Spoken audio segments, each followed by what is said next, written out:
Okay, I think I should get started.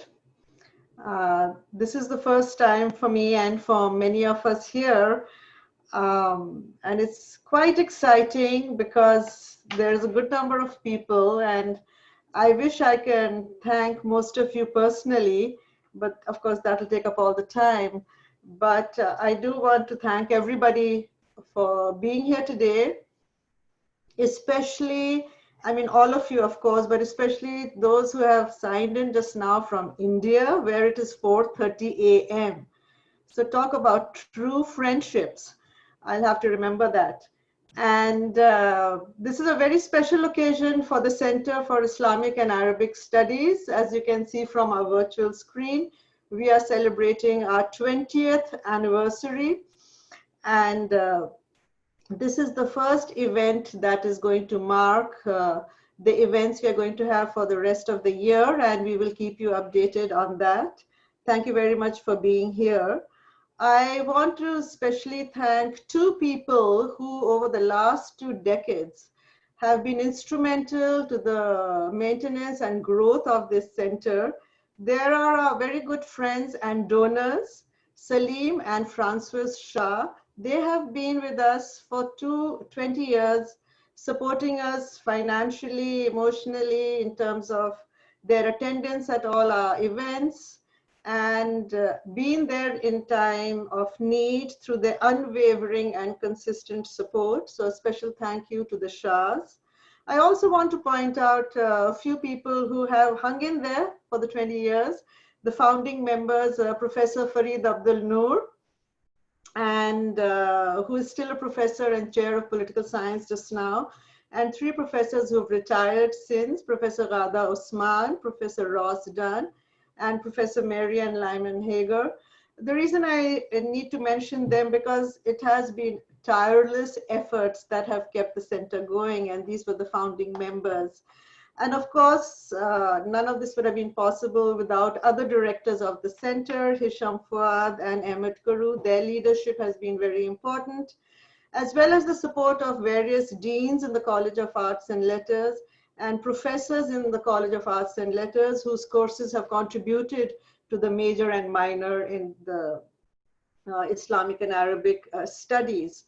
I also want to thank, especially today, that we're doing this Zoom event, Brianna Wiley from Political Science. She has given me the confidence through her patience and the repeated emails that she has got from me to put together the flyer and the event. Without Brianna's help, I wouldn't be sitting here today.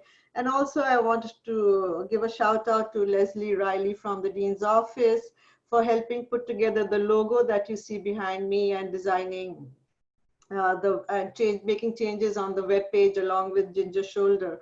So as you can see, this has been a huge team effort that has brought us to this day, and there's no way I could have done it by myself. Some Zoom rules: everybody will be muted, and please post your questions in the chat part of this stuff.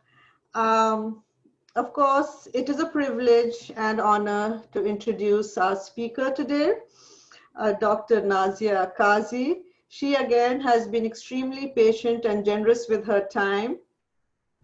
She was supposed to speak for the center last semester in April, and then we know what happened. The whole world fell apart. But she was kind enough to appear virtually and fulfill her commitment to the center, and I'm very happy that she did that.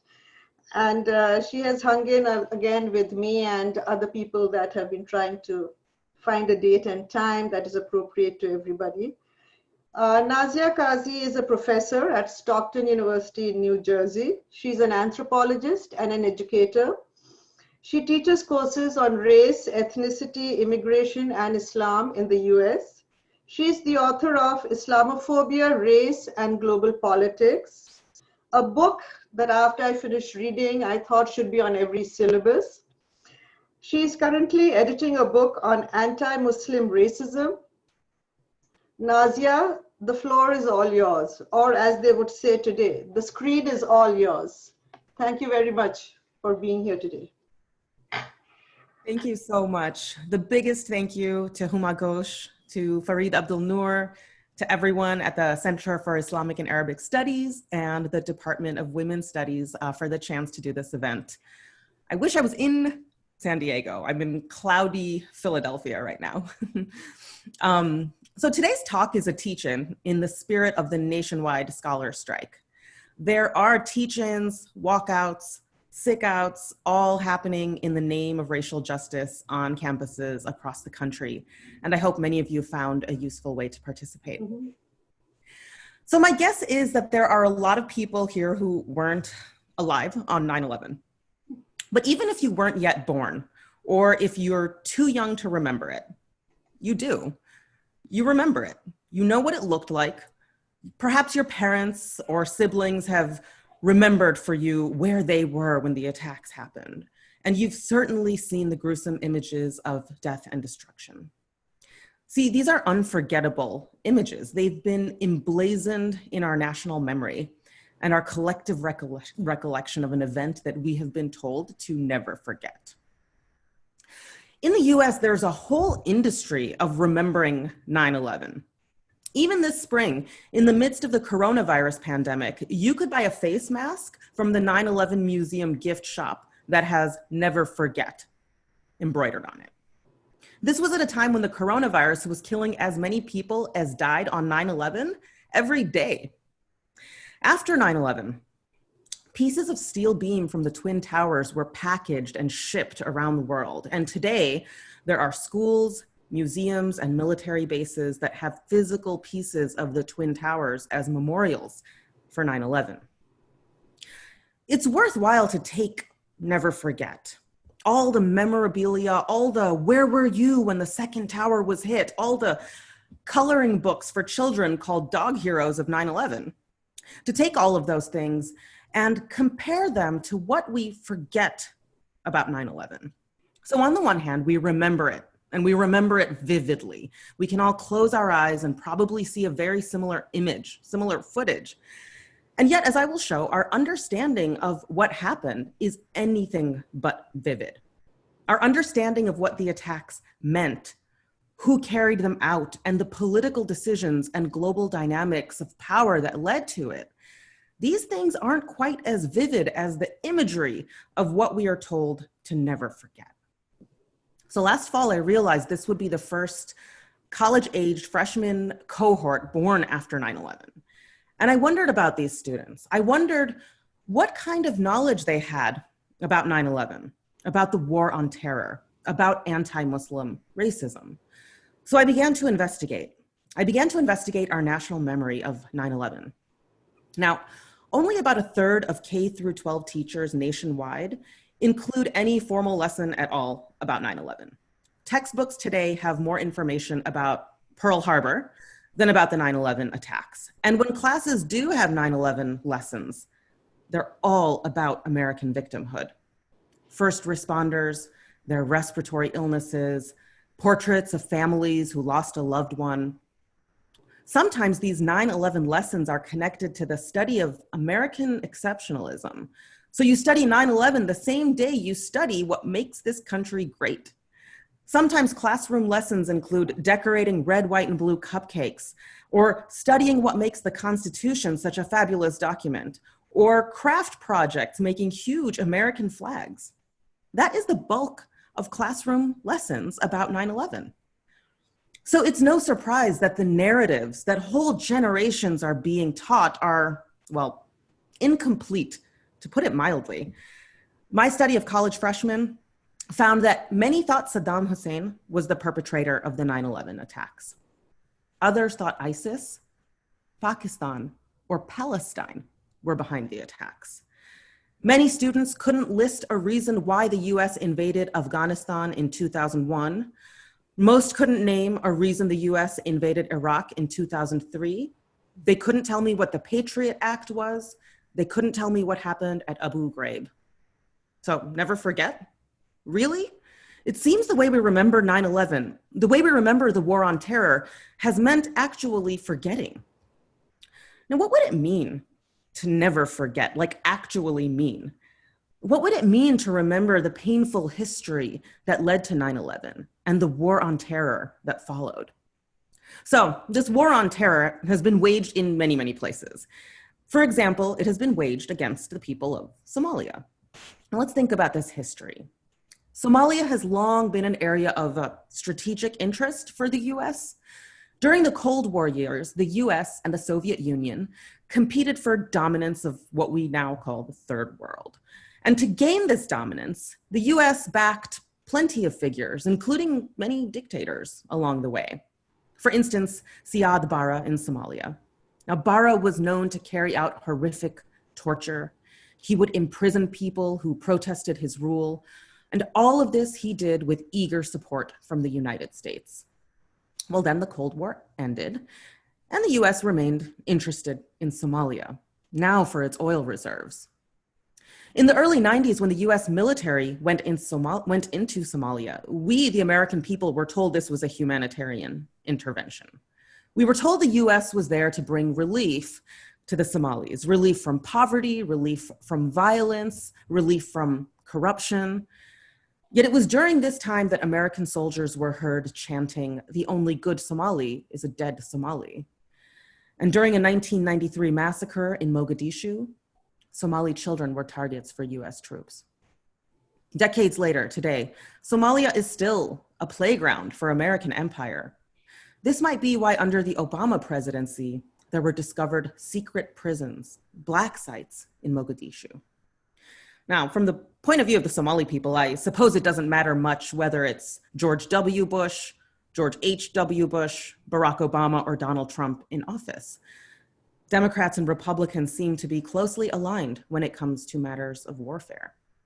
You see, in 2017, Trump asked for a $50 billion increase in the military budget. And at this time, Democratic senators were busy calling the newly inaugurated president the greatest threat to American democracy. They were asking for a resistance to rise up against Trump. And yet, when he asked for more money for his military, Democrats and Republicans agreed that the request was too low. They came back with an $80 billion increase. The war on terror has been waged against people like Abdul Rahman al-Awlaki, a child, an American citizen, who was killed in a US drone strike ordered by Obama. His sister Nawar, only 8 years old, would be killed in a US drone strike ordered by Donald Trump. Once again, the coziness of our two political parties. This might be why W.E.B. Du Bois said, "There is but one evil party with two names, and it will be elected despite all I can say or do." The war on terror was waged in working class neighborhoods in Brooklyn and Queens. After 9/11, Muslim communities in these pockets of New York City were locked up, many deported or detained, even though none were found to have any connection to a terrorist attack. The war on terror was waged against the detainees of Guantanamo Bay Detention Center, America's very own Muslims-only prison, the one built for $10 million by Dick Cheney's Halliburton. There, at the Guantanamo Bay Detention Center, Muslims have been held without charge indefinitely, many of them remaining incarcerated there months or even years after being cleared for release. Now, Guantanamo Bay is such a flagrant violation of human rights that it has to exist over there on a base in Cuba, far away from the protective shield of American legal protections. It is, in the words of Maha Hilal, an enduring symbol of Islamophobia. Writes Amy Kaplan, "I believe that most Americans do not even know that it is in Cuba, and they are certainly not aware that this 41-mile base exists because of the American occupation of Cuba after the Spanish-American War of 1898, when the US forced the Platt Amendment on the Cuban Constitution." American empire can only work in this way. It can only work by hiding itself, by relegating that which undermines its exceptional status to invisibility. It can only work by making sure we don't remember. So let's go back to these college-aged students. born after the attacks of 9/11/2001. Most of them were never taught about Somalia and Siad Barre, or about Abdul Rahman al-Awlaki and Nawar, about the American politicians and businessmen who got rich operating the illegal prison at Guantanamo. But they were taught about 9/11. They were reminded time and again that the events of 9/11 were something they should never forget. Never forget. It's like a brand name for 9/11. It's a curious phenomenon that a global tragedy would need a slogan. But what if we didn't forget? Like, what if we didn't forget that on the morning of 9/11, when Howard Stern was on the air, he was at the time discussing his date with Pamela Anderson, and the attacks were announced on the show, and the moment the second plane hits, his stylist interrupts him to say, "These are some towelhead bastards. What about we take these towelhead bastards and throw them out of this country?" Stern says, "We're too lax in this country. This is war. This is the Japanese. This is Pearl Harbor. Now is not the time to even ask questions. Drop a few atomic bombs, do a few chemical warfare hits, let their people suffer until they understand. Blow them sky high, atom bombs. Just do it so they're flattened and turned into a paved road and we can take the oil for ourselves." That was Howard Stern. And there you have it. American post-9/11 foreign policy in a nutshell. And for me, the part that's most important is now is not the time to even ask questions. But what if we did ask questions? What if we asked about before 9/11/2001, the histories, the geopolitics between the US and what we call the Middle East? Like, what if we didn't forget the most expensive, longest lasting covert CIA operation known? It was Operation Cyclone. And through Operation Cyclone, the US gave millions of dollars to the people called the Afghan Mujahideen. And at the time, the Mujahideen were, according to Ronald Reagan, freedom fighters. Decades later, after 9/11, these same freedom fighters would come to be called terrorists. Let's not forget that. Let's not forget that the US sponsored them, these Mujahideen, and sponsored their flourishing trade in opium. So at the very time the US was waging a war on drugs, beginning its project of mass incarceration in Black and brown communities in the US, it was supporting drug lords in Afghanistan. So this is why people who have a good understanding of American history laugh when people in positions of power claim to be tough on crime or wage a war on drugs. And like, don't take my word for it. Nixon's top guy himself, John Ehrlichman, said that the war on drugs was entirely designed to squash Black liberation movements and crush the anti-war sentiment. John Ehrlichman himself said it. What if we didn't forget that? What if we didn't forget that one of these drug lords in Afghanistan, a man named Hekmatyar, now Hekmatyar was known to throw acid in the faces of Afghani women who didn't wear a full face veil? What if we didn't forget the millions of dollars and tons of weaponry that Hekmatyar received from the US as a freedom fighter? Now, years later, after 9/11, Laura Bush would say the US should invade Afghanistan to liberate its women. That's right. Laura Bush wanted to liberate the very women whose repression had been US funded. Now, this is part of what we call imperialist feminism. It's why so many people used the rhetoric of liberating Muslim women to justify American war making. Let's not forget that. Let's not forget that in the 1990s, UNOCAL wanted to build an oil pipeline through Afghanistan. And in order to build this pipeline, UNOCAL needed to repress any democratic uprisings in the area, the kind that would, reject this pipeline plan. And an official from the US State Department reflected on UNOCAL's plans. He said, "There'll be pipelines, no parliaments, lots of Sharia law. We can live with that." So for people who knew this history, it just wouldn't land right when George W. Bush said that the war on terror needed to be waged in order to spread democracy. Let's not forget that. Let's not forget that the very kingdom of Saudi Arabia. Now, in the US, you'll hear liberals and conservatives panicking about how in Saudi Arabia, women have no rights, workers are mistreated, protesters and dissidents are repressed. But let's not forget that that country would not exist were it not for the US State Department. That kingdom would not exist were it not for companies like Chevron. In fact, the US sponsored the form of Islam that is now propped up by the Saudi royal family. So whose brutality are we speaking of when we talk about Saudi Arabia's brutality? You know, you can't even spell Saudi without USA. So American empire works by asking us to forget this, to forget all of this. You know, just this morning I heard author Roberto Lovato say that states are nothing if not mass manufacturers of amnesia. And it really stuck with me.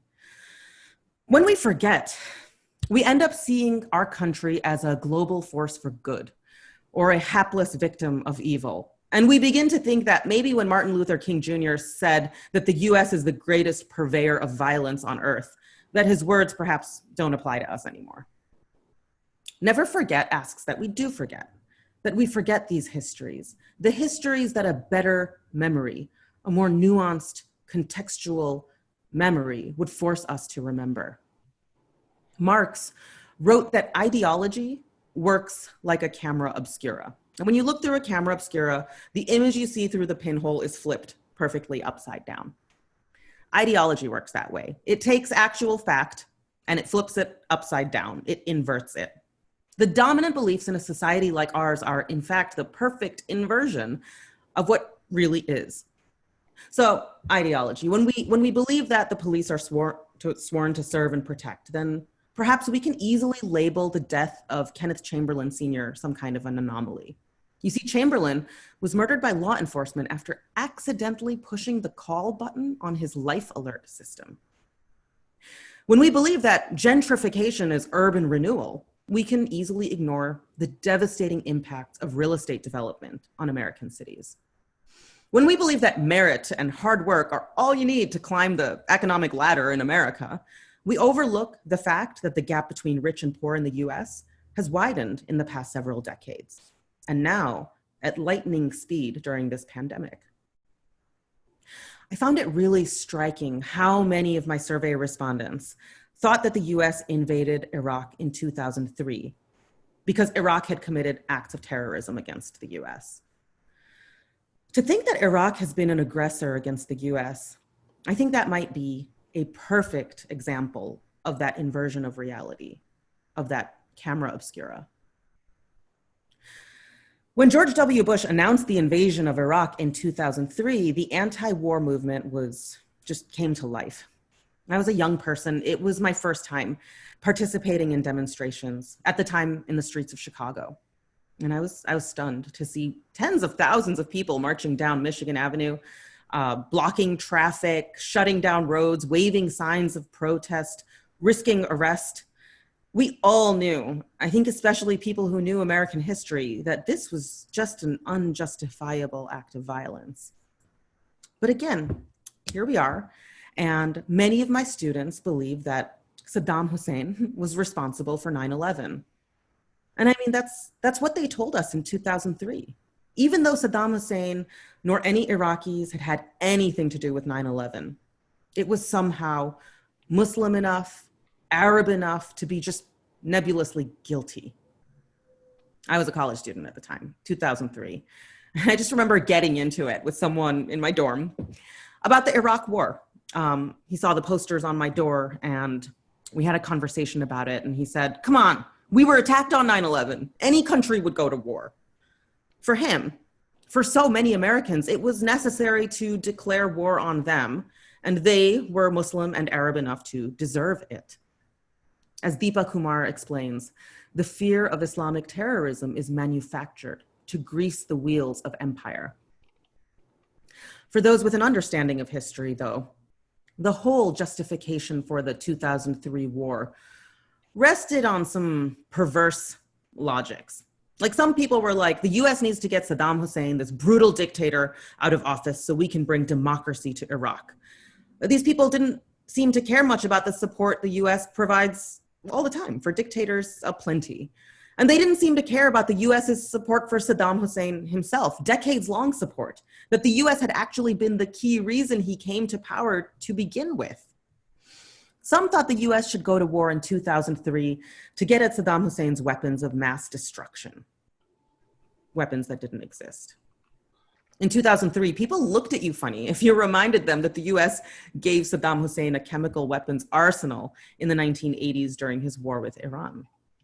And of course, there's this deep history that stretches before that 2003 invasion. The war waged by George H.W. Bush in Iraq, the US sanction regime on Iraq, sanctions that starved 500,000 Iraqi children to death. When asked on 60 Minutes about these deaths, more children than died in Hiroshima, Bill Clinton's Secretary of State, Madeleine Albright, said, "We think the price is worth it." So, come 2008, these anti-war protesters were compelled to do something to end Bush's legacy of warfare. And they came out in droves to support Barack Obama's candidacy, his campaign of hope, change. And then Obama became the biggest military president the US had seen until that point. He expanded the US war machine. He expanded the use of drone warfare, which has killed civilians in Somalia, Yemen, Pakistan. He endorsed extraordinary rendition. He created a kill list, allowing the president to assassinate people, even US citizens, without judicial process. And in doing all of these things, he left those powers now in the hands of Donald Trump. So where were the anti-war uprisings under Obama? Where were the thousands, the tens of thousands who had filled the streets under Bush? Why weren't they ready to shut down these roads and wave their protest signs when American empire had a different face? 2008. One of my favorite things happened. George W. Bush held a press conference in Iraq. And during this press conference, an Iraqi journalist, Muntadhar al-Zaidi, took off both of his shoes and chucked them, one after another, directly at George W. Bush's head.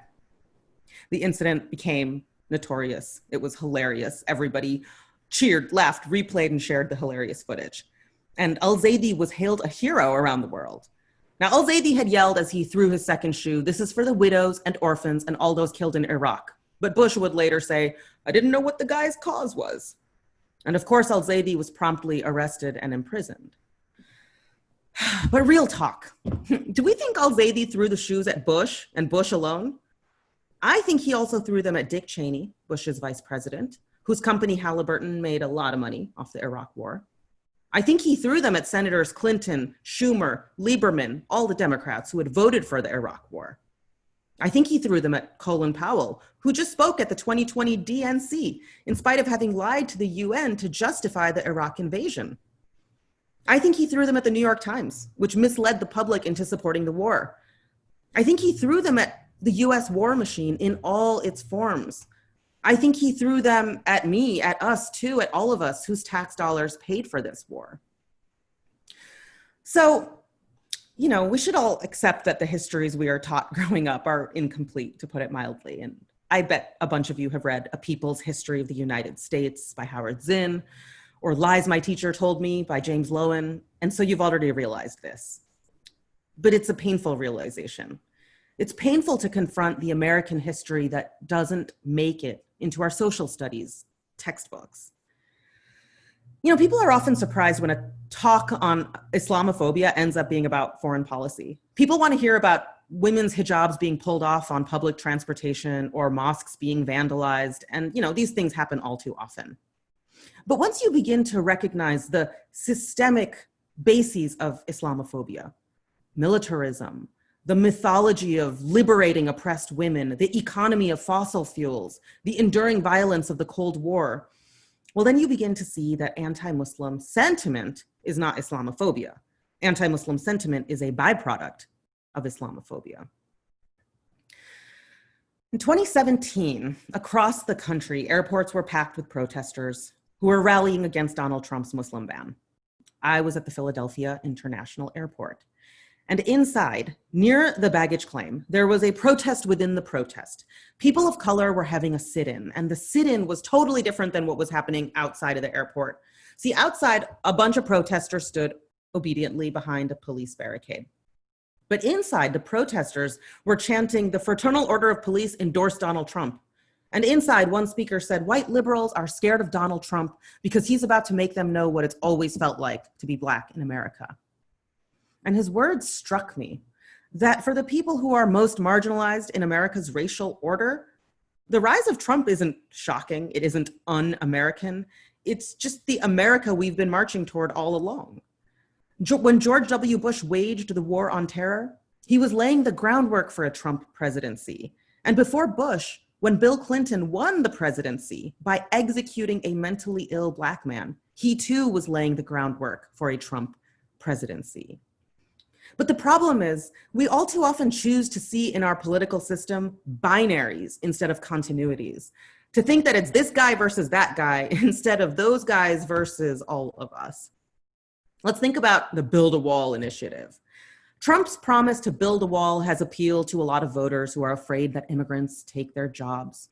It has appealed to voters who don't often know much about the violence the US itself has brought to so much of Latin America, causing that migration.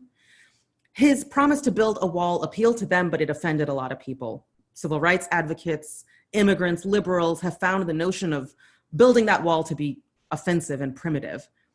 But like even before Donald Trump, that border wall was kind of already being constructed. The barricade that runs along much of the Cali-Mexico border, just is the precursor to Trump's promise to build a wall.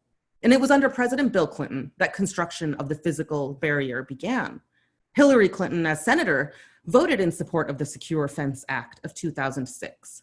Where were the huge protests saying walls must fall, no walls on stolen land then, when these initial steps toward walling off the border were taken? These are questions that are really important as we look ahead at an Islamophobic presidential election. I don't know what's going to happen this November, but one thing is for sure. Regardless of the outcome of the 2020 presidential election, Islamophobia will remain the law of the land. Many people are excited to see a woman of color running for vice president, and this is historic, whatever that means. But we can ask ourselves, would she have made it there had she, just in the midst of the COVID economic crisis, voted for a tiny decrease in our huge military budget to reinvest in our communities? She voted against that. Would she have made it there if she didn't have a close relationship with the Center for a New American Security, that pro-war think tank that influences countless US politicians? Would she have made it there had she not said that US military assistance to Israel would, under her, be unconditional? The danger of imperialist feminism is that we celebrate the women at the helm of a project that endangers the lives of women. Writing about Hillary Clinton in 2016, Professor Zilla Eisenstein wrote, "Although I agree with liberal feminists who think it's time for a woman president, I think it's crucial to keep a mobilized critique of imperialist feminism at the forefront, a feminism that operates on behalf of American empire building." We might reflect on these words in advance of this election. But in closing, I want to say that it is really crucial that we broaden our definition of Islamophobia. We must include in our definition sanctions passed by wealthy nations, nations like the US, sanctions that have kept countless Muslims from accessing basic necessities, food, school supplies, medicine. We must include in our definition of Islamophobia the menacing presence of military bases on foreign soil. We must include in our definition of Islamophobia the unmanned American drones that carry out strikes, killing Muslim civilians whose lives don't even get counted in the tallies of people killed. We must include in our definition of Islamophobia the totalitarian monarchs in Gulf countries who receive handy support from the US as they behead citizens, as they repress uprisings. If we are going to understand Islamophobia at all, we have to push ourselves to think beyond the actions of bigoted individuals. We have to push ourselves to see beyond the pageantry of elected officials who hold Ramadan dinners to distract us from their anti-Muslim policy. We have to push ourselves to see the Islamophobia that is perpetrated by the state and paid for by our tax dollars. And we have to push ourselves to see our own tragic and often invisible complicity. So with that, hopefully we can have some discussion. Thank you all for the chance to speak.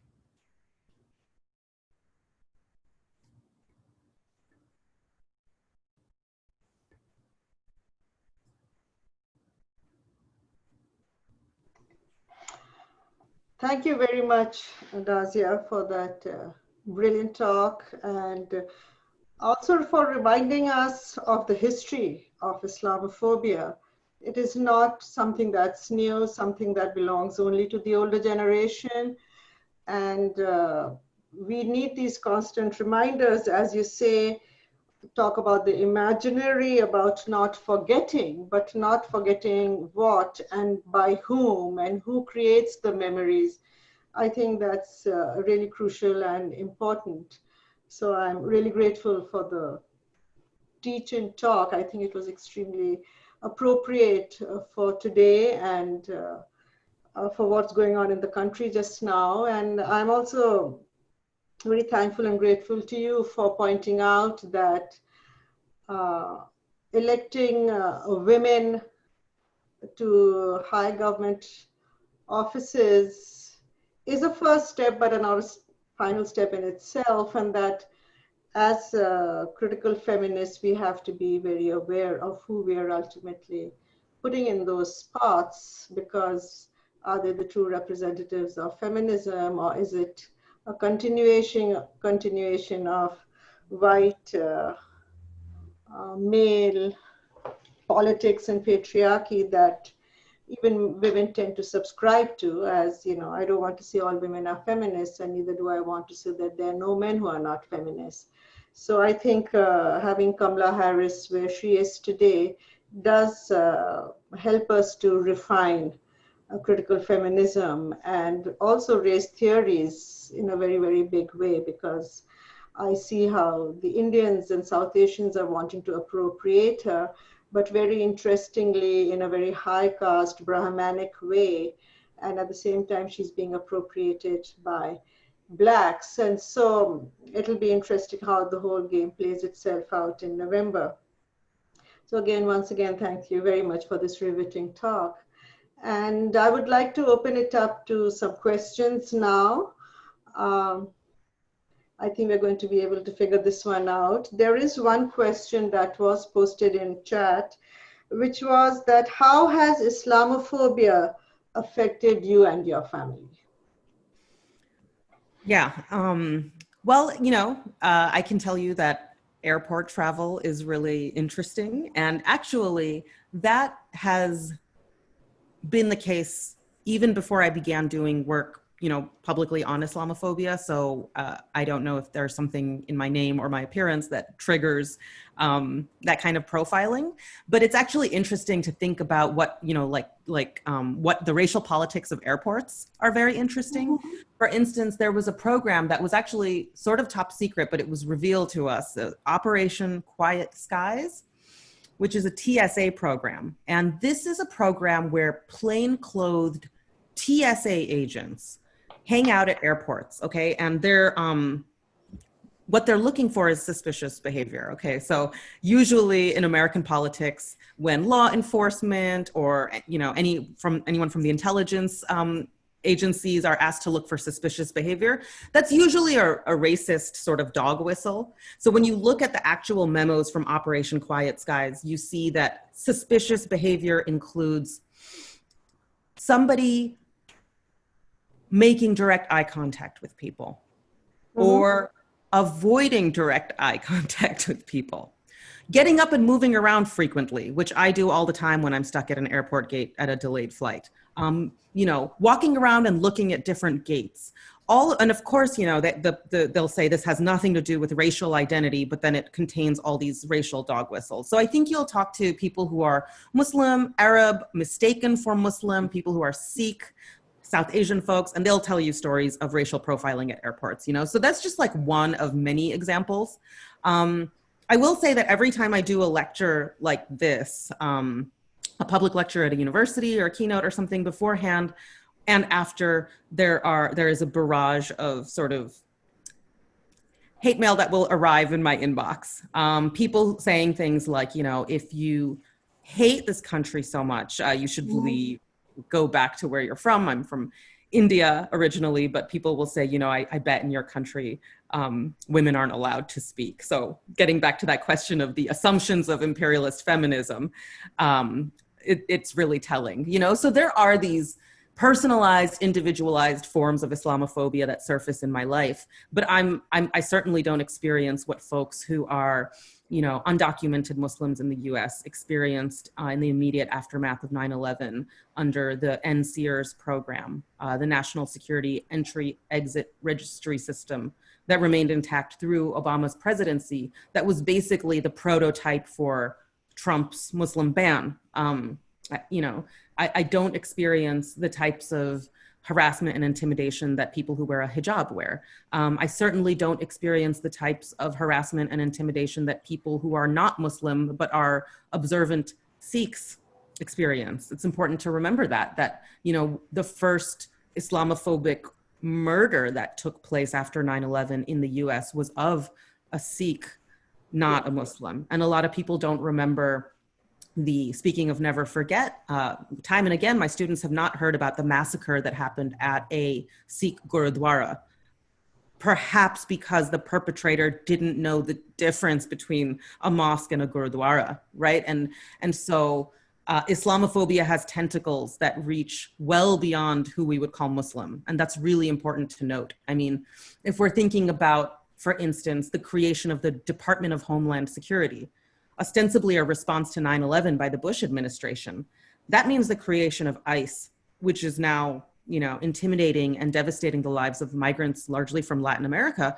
springs out of Islamophobia, right? So it's useful to think about these overlaps.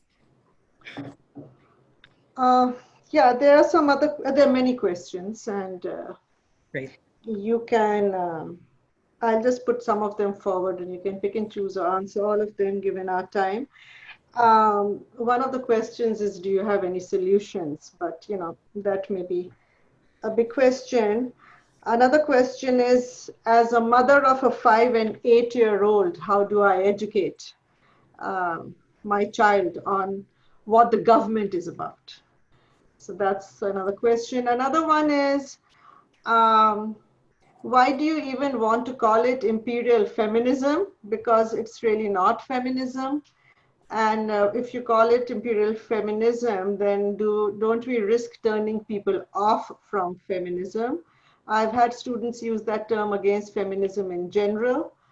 And so they need a response to that. Then another question is, do you think that the criticism of religion of Islam is a part of the Islamophobia, especially especially the fact that Islam is well known for abusing women? Another question is, I'm incredibly interested in the question of how we can change the way what stories are taught in our history curricula at all grades. What is the first step? And I'll just read out one more question and then let you answer.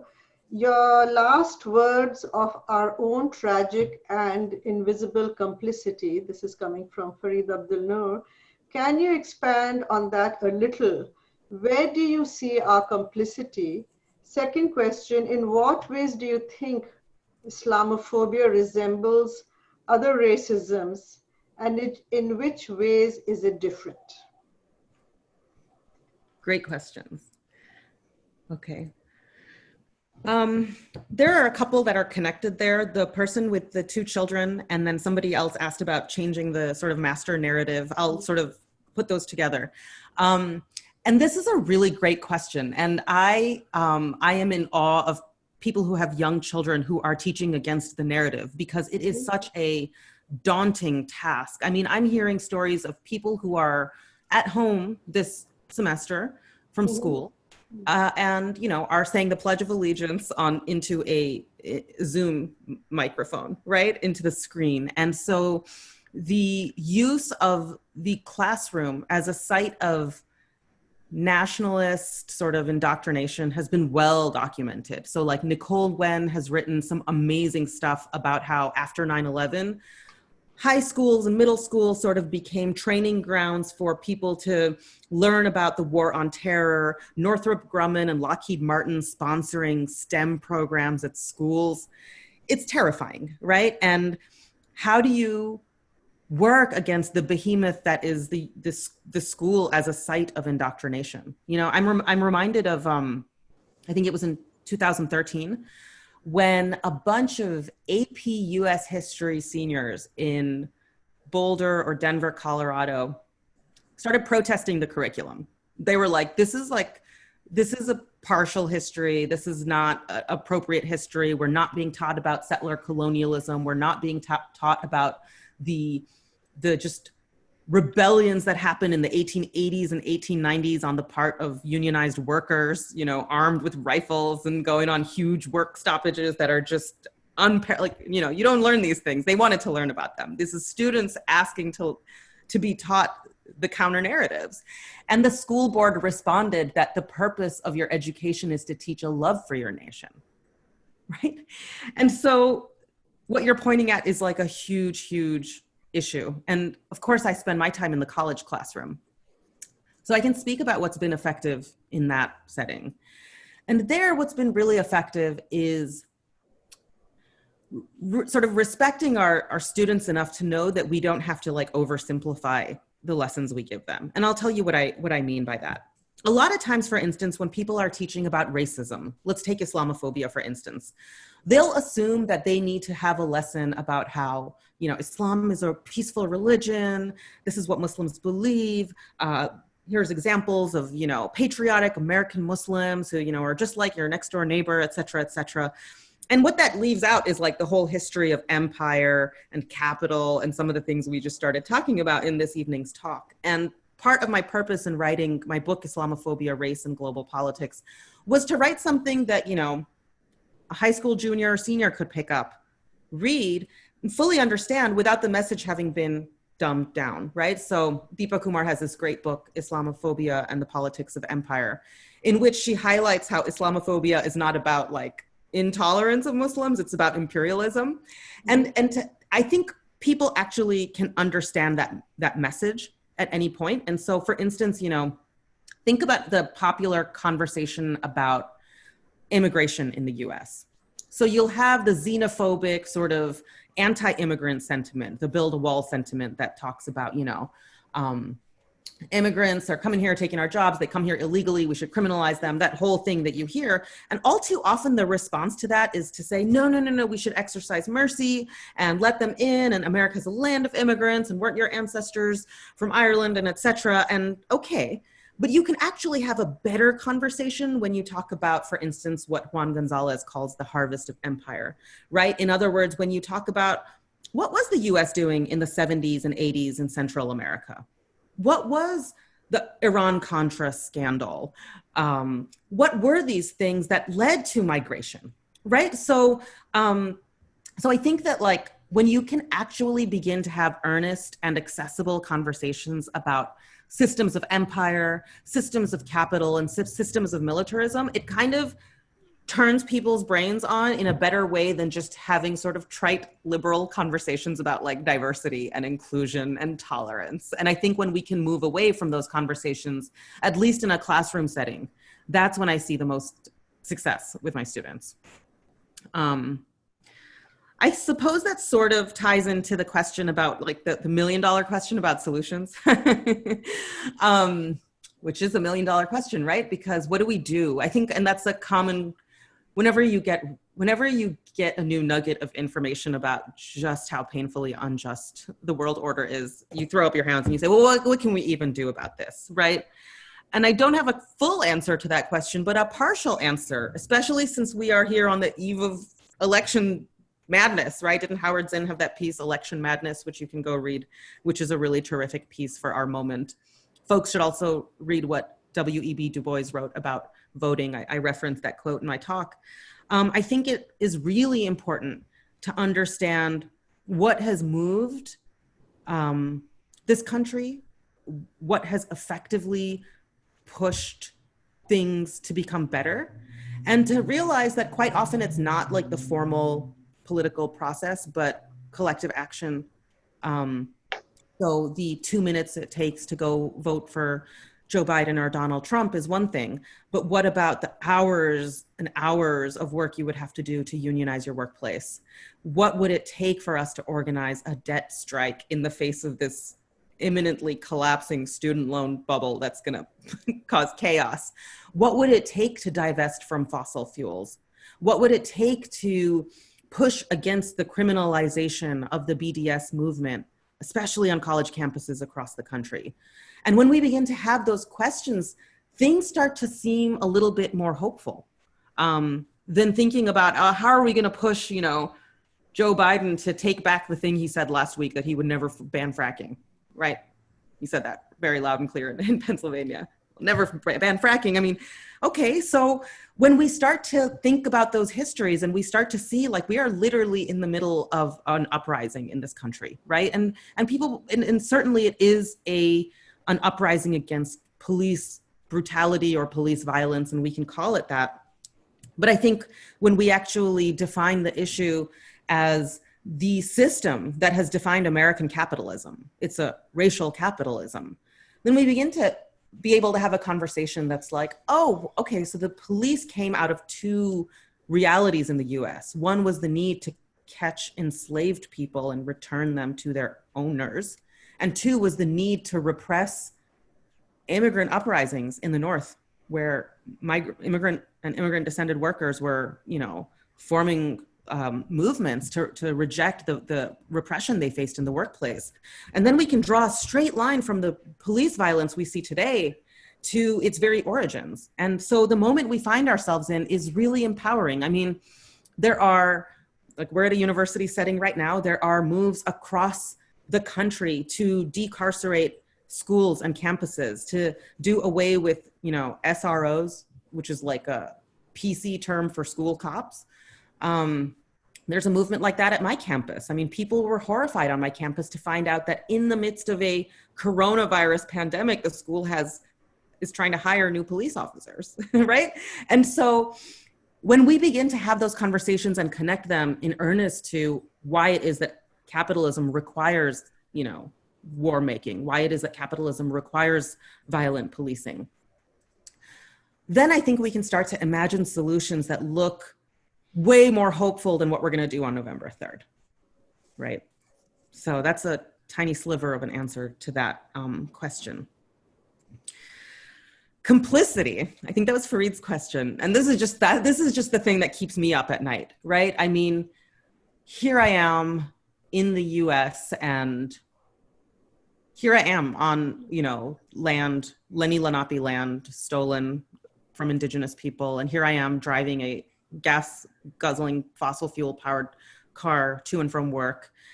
And there's just a unshakable burden that, we do carry. And I think that, and it's not to say like, oh, you have an iPhone, you can't critique capitalism, it's not what I'm saying at all. But I think that we have an extraordinary burden toward resistance here, right? As we do live at the heart of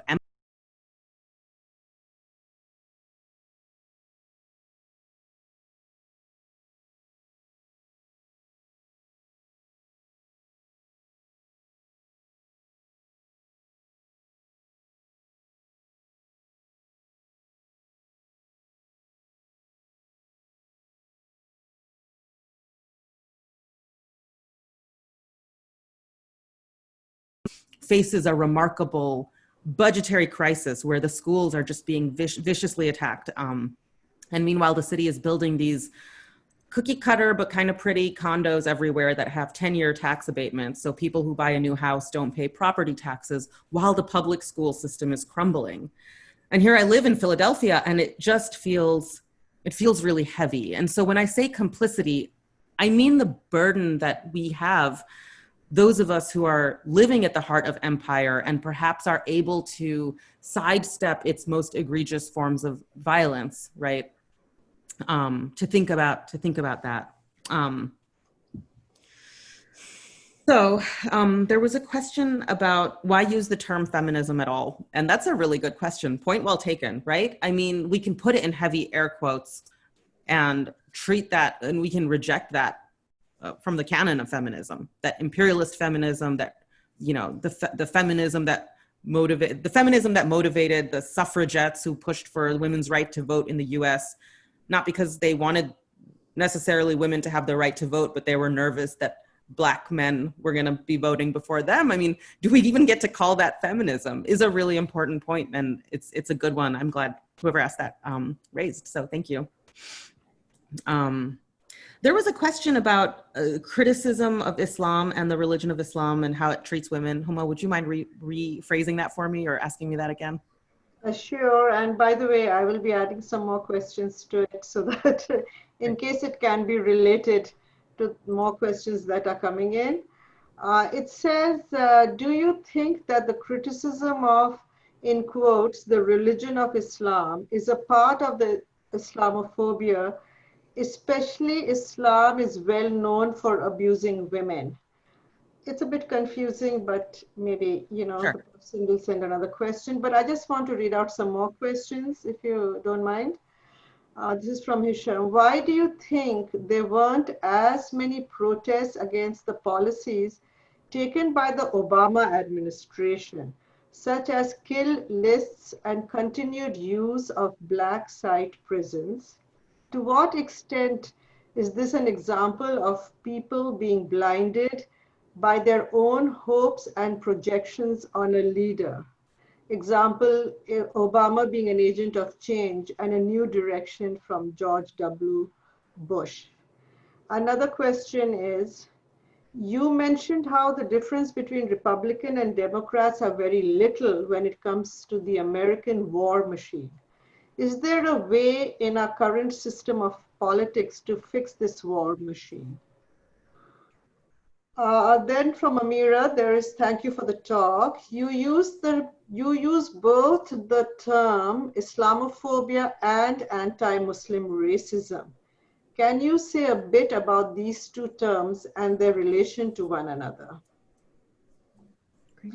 I think that's there. There's another question. Just give me a minute, dear. It seems that part of the forgetting in academia is the way we have constructed ethnic studies that excludes Arabic and Islamic studies. What are some of the ways we might build capacity to teach this history? And let's see, in light of your comments regarding the Democratic VP candidate, any thoughts for those of us struggling with how to show up for the upcoming general election? Yeah, you have to vote for the lesser evil. She answers it herself. Yeah, let's stick with that for now and then. Okay. The question that was about, what do you think, like, sort of quelled all the protest energy under the Obama administration? I mean, this is where that question of amnesia is just, of national forgetfulness and memory is so crucial, right? If you haven't yet, check out Kiyenga Yamada-Taylor's chapter in her book, and I think she also has an article-length version of it, Black Faces in High Places, where she really thinks about this question, and not just in regards to Barack Obama, but in regards to so many like Black elected officials who have enacted viciously anti-Black policies and gotten a pass for it, right? I mean, when all of these uprisings happened, I mean, like the National Guard in our streets this summer during a pandemic, it's bizarre. And people were like, this is a product of Trump. And we forget that the National Guard has been called out in the previous administration against Black Lives Matter protesters then, right? And against Standing Rock protesters, the kind of militarized violence that was used. And this is why I say it's important for us to recognize continuities rather than binaries. That's one of the ways we can actually win, is when we begin to see, the intricacies of how the system is like not based in binaries, but based in these continuities. I was on Twitter yesterday and I saw something that just made me want to cry. It was like Barack Obama and Kamala Harris talking through like a Zoom screen or something like that. And she's like, what do I need to know about Joe Biden? Tell me, you've worked with him for so long. What do I need to know? And he's like, well, he likes pasta with red sauce and he really likes ice cream. And I was just like, is this really happening? Is this how are we really going to be hoodwinked by this kind of overt, just blatant branding, propaganda? I mean, let's talk about substantive stuff, right? Like, let's talk about policy practices. I saw people celebrating the fact that Kamala Harris, I think it was yesterday or day before, was in Minneapolis perhaps, and wearing Converse sneakers, and everyone's like, look at those, you know, Chuck Taylors, whatever. And I was like, wait, but let's actually think about a politics of substance rather than form, okay? And I mean, this became very abundant during the Clinton presidency. People would talk about Clinton as the first Black president, okay? I think with like, you know, it was really interesting to see how it was that Clinton won the presidency twice in a row. And his first time around, it was by showing that he was very, very, quote, tough on crime, right? And I mentioned it in my talk, the execution of a mentally ill and disabled person won him the presidency. And what won him re-election was carrying out something that people call welfare reform, basically cutting welfare through the Personal Responsibilities Work Opportunities Reform Act. So basically by drawing on Reagan's really racist tropes of the welfare queen, Clinton cut welfare in order to get support from Republicans. And then he played a saxophone, and that made him seem really cool. And, you know, it got him a pass. And again, you know, we keep seeing this politics of form over substance just absolutely hoodwinking us. And I think it's time, you know, to have those conversations. Tying into that question of elections and what do we do? Do we vote for the lesser of two evils? I mean, what Howard Zinn does say in that piece, Election Madness, is he's like, it's 2 minutes, do what you got to do. You know, if you're voting for a lesser evil, if you're abstaining from the election, regardless, what are you doing when you leave, you know, leave the booth? What do you do? And what are your political commitments at that moment, right? And I think that, like, I heard Cornel West on Democracy Now! Recently saying, whatever you do, let's not lie about what the Democratic ticket is offering us right now. Right? You may want to do a lesser evil vote. You may want to abstain from voting entirely because you reject the ticket on either side. But either way, let's not lie. And I think what he means by that is the day that the Harris Harris candidacy was announced, that Biden announced that she would be his VP pick, you saw all kinds of prominent South Asian American commentators, South Asian figures sort of chiming in to say things like, I might not like what she did as a prosecutor, but like Mehdi Hassan, the journalist, is like, say what you will about her, she grew up eating dal and idli. Okay, well, I mean, probably so did Narendra Modi, right? I don't know, but like, or Wajahat Ali, right? Saying, you know, I'm excited to see someone who knows their mirch and masala in the White House. And even someone like Hari Kondabolu, who's kind of a sort of lefty comedian, saying he's so excited to see a South Asian that is inevitably a sign of progress. So I think that's what Cornel West means when he says, let's not lie about it, right? Let's not do those things. We can say, well, I kind of feel like we got to get Trump out of office or whatever, so I'm going to do this. But we shouldn't, and it doesn't matter if, you know, if your goal is after the election to try to push the Democrats left, or if it's now, you know, like there's this urge for people to say, let's keep mum on these issues now and then deal with it on November 4th. And I don't think that's effective. I don't think at any point we should give people with enormous amounts of power, you know, such a pass. I think it's Chomsky who said, the best way to keep people obedient and passive is to have a very narrow spectrum of political opinion and then allow fierce debate in that narrow spectrum. And that's what I think of every time there's this election circus that happens, is like, you really think these guys are really going at each other, and then you take a step back and you see what the overlaps are, and they are overwhelming, right? So that first question about religion and the question about how criticism of Islam is sort of framed is an important one. And I think, you know, it's an important one because it's a problem with how Islamophobia is often responded to. And I talk about this in my book. I talk about how oftentimes anti-Islamophobia advocates have responded to Islamophobia by referring to verses in the Quran that are oriented around peace, or examples of sort of, you know, proto-feminist principles that you can find in the Islamic tradition. And what I say is, okay, that stuff doesn't really matter. That's not actually the problem, right? When you respond to Islamophobia by saying Islam is a religion of peace, when you respond to Islamophobia by saying there have been so many Muslim women who have been heads of state around the world, what you actually perhaps inadvertently end up doing is sidestepping the whole question of the politics of empire, which is what we need to stay absolutely focused on, right? When we're talking about Islamophobia, we should be talking about systems of power, militarism, policing, etc. That is what Islamophobia is at its core,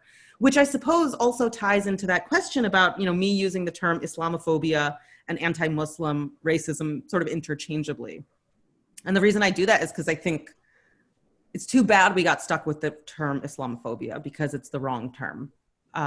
When we say Islamophobia, we're talking about something that the word doesn't appropriately capture. Phobia of a religion of Islam is not exactly what we mean when we say Islamophobia, because otherwise we couldn't call Donald Trump an Islamophobe because he does sword dances with the Saudi royal family.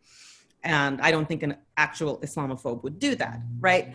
I mean, what we are talking about when we talk about Islamophobia is a racial project that is tied into a longstanding politic of, you know, empire building, as I've said. So we're stuck with this term Islamophobia, which is why we use it, and it's fine.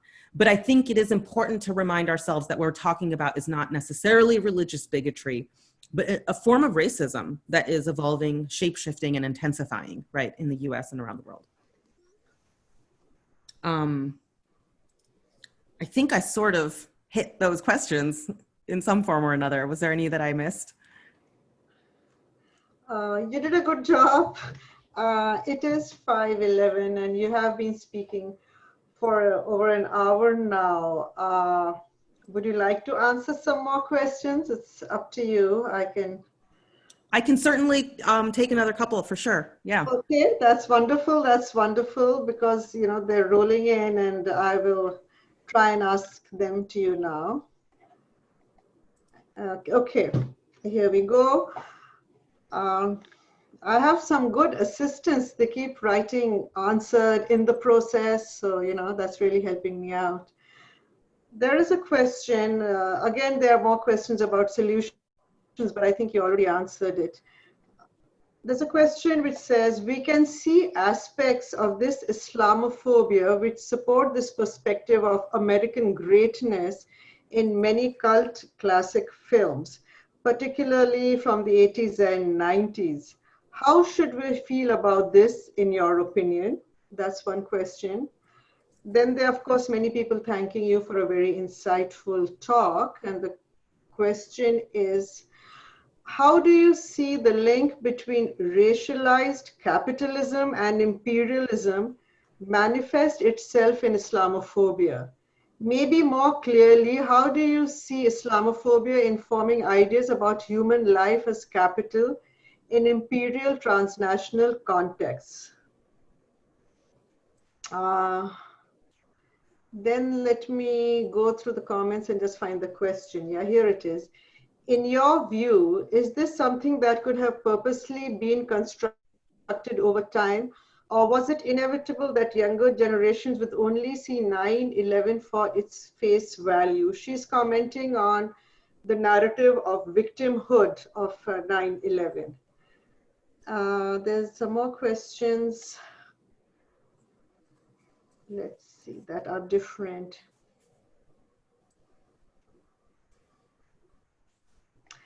Do you see a change in the rhetoric in terms of the American perception of the spread of democracy? In most cases, the US has truly indulged in countries because of resources such as oil. And if not, how can we as young people shed light on this falsehood perception of democratizing? History has taught us that America invades countries to liberate without necessarily understanding the cultural dynamics of that sentiment, of that specific country. And then there's a last question. Only a month after 9/11, the Wall Street Journal ran a piece titled The Answer to Terrorism, Colonialism by Johnson, equating Muslims to pirates, where British colonialism was posited as a solution, essentially openly calling for a new form of colonialism. And while it did not create as much of a buzz at the time, would you say that imperialist feminism you speak of is a manifestation of such sentiment? Mhm. Mhm. Okay, so I will take that question about, the ways that we are taught this flat narrative of 9/11, this very forgetful version of never forget. Did that just happen? Was it deliberate? And I think that's a great question, because sometimes when people remember the George W. Bush presidency, well, there's a weird way that people remember the George W. Bush presidency right now. Like, I think he's like best friends with Michelle Obama. I think there's like, he'll go on Ellen and, dance with her on a talk show. And people tend to forget what they even thought about him at the time, right? But people often look upon the W. Bush presidency as like he was this bumbling oaf, like he was, there by nepotism. He was just so foolish. And you can go on YouTube when you go look up the shoe throwing video to feel a little better about the world. But you can also look up Bushisms, and when he's like, fool me once, I can't remember the phrase, and people used to laugh at him. And then he was painted as this sort of bumbling sort of oaf who was going to make mistakes. And that's why, the smooth, slick, sort of appropriately presidential presidency of Barack Obama provided people with a lot of relief. But I think it's Michael Parenti who writes about this flawed concept of the inept empire. That's really important, because he basically tells us, like, we need to do away with this idea that, oops, we really messed up in Iraq. Oops, we really messed up with the war on terror. We really shouldn't have done that. We shouldn't have bumbled and messed around with the world. We were so careless. And instead understand that these are carefully calculated decisions that were made, right? I mean, like, my students are always horrified to find out that in the 1980s, the Iran-Iraq war, that the US was on both sides of that conflict. That the US was on both sides of that conflict because chaos and destruction in the region, it didn't matter like which side, paid off for the US geopolitically. And so I think it's really important for us to do the same thing with Donald Trump. It's not important if he tweets Kaveffe or whatever at 2 a.m. and we're like, well, what an idiot, right? I think it's important to understand that there are very well thought out systems at work here that are much larger than the personality of one president, who may be really presidential and charming, or who may be kind of bumbling and oafish and careless on Twitter. Again, we can look a little deeper than that, right? And perhaps that might tie in a little bit to the question of racial capitalism and imperialism, that these things are sort of by design. And I mentioned in my talk how the Kingdom of Saudi Arabia sort of came into existence.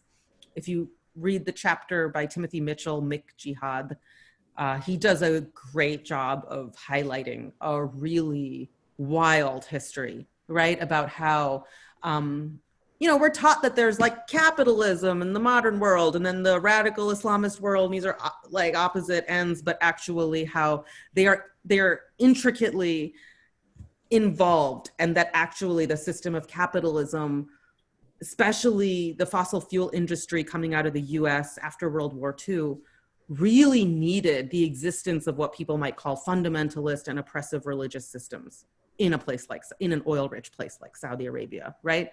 And so it's very useful to draw lines between race and empire and capital. I mean, you have to always be doing that when you're talking about any one of these three systems. And I think that's especially important when we're talking about today's movement for Black lives, is to continuously connect it to the system of capitalism, because I think that's one piece that risks sort of falling out of the conversation.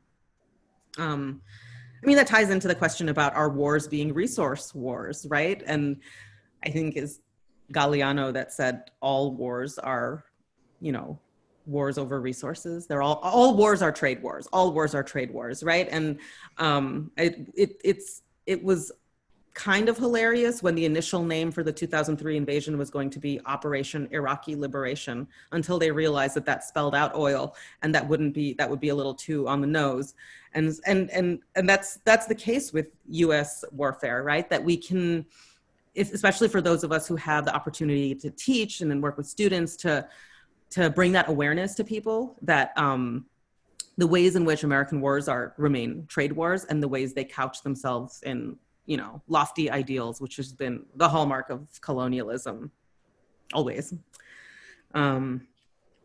So I think there may have been one about film and American exceptionalism. I don't know if you could just repeat that for me, and I could take that one. Yeah, it's basically about how Muslims are projected in films in the 80s and 90s. But let me be more precise about it. Let's see. You have so many questions, my dear. We're going to keep you here the whole night. Okay, here's the question. We can see aspects of this Islamophobia which support this perspective of American greatness in many cult classic films, particularly from the 80s and 90s. How should we feel about this, in your opinion? Yeah, this is really important. I think it's really cool to go, and scary to go read about, you know, the CIA's involvement in Hollywood. Since the CIA existed, I think they've always had like a Hollywood desk to make sure that, you know, and the Department of Defense, wasn't it called the Department of War first or something? But they've always been involved in media and film. And I think it was like Nima Shirazi, I recently heard talking about how even an episode of Cupcake Wars, a reality baking show, was funded by the Department of Defense. Like, you'll find stuff where you're like, the CIA funded that, you know, and that for people who are directors and filmmakers and stuff, that if you want to have a cool looking helicopter in your movie, then you can submit your script to the Department of Defense and the CIA for review, and they will review it, and, you know, and of course take out the parts that make them look not so great and add other parts. And as an artist, as a filmmaker, perhaps you really want that cool looking helicopter in your film instead of having to do it, you know, through CG or whatever. So that's absolutely important, right? It's not just that there are bad Islamophobic media portrayals, which there are, and we know the work of the late great Jack Shaheen in talking about this, but that actually, again, at the base of those is, you know, the State Department, is U.S. intelligence agencies who have a hand in how we then perceive, you know, Muslims.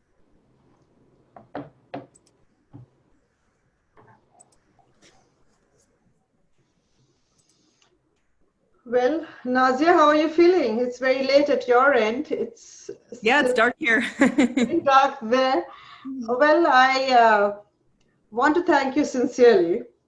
Thank you so much. It's really been an amazing event, and I'm very, very grateful for you to go late into the night with us.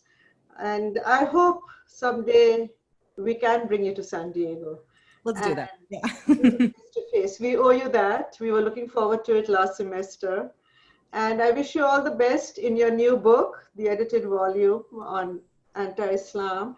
And I'm sure that will be another occasion when we can, you know, hang out together. And I want to thank everybody who's here. And again, continuing with my friends from India, now it's early in the morning, but I am really grateful for the audience and for the amazing questions.